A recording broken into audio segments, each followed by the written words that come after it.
सारा हेर्न सक्नुहुन्छ पुरा खेतमा छिरेर छन् क्या सारा उहाँ माथिबाट चाहिँ होइन पुरै खोला बढेर आएर यो खेतमा छिटेको छ क्या यो चाहिँ हाम्रो खेत हो क्या होइन यसमा पनि पानी जमेर अस्ति भएको छ र यहाँ पनि हेर्न सक्नुहुन्छ पानी जमेर एकदम अस्ति भएको छ होइन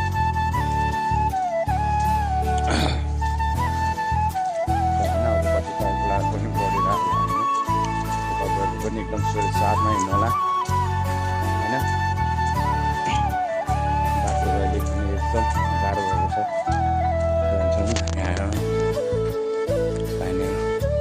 खेत हो कि रोपिसकेको खेत हो होइन रोपेको खेत हो त्यता एकदम सबै सारा डुबा छ कि माछा पाल्नु जस्तो भएको छ ठाउँ चाहिँ सिसाइड माछा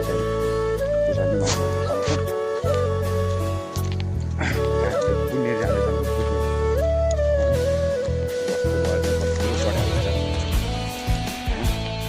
सानो थियो खोलाको अहिले पढेर एकदम भएको छ होइन त्यो खोला हेर्न जानको लागि हेर्न सक्नुहुन्छ हाम्रो ग्याङहरू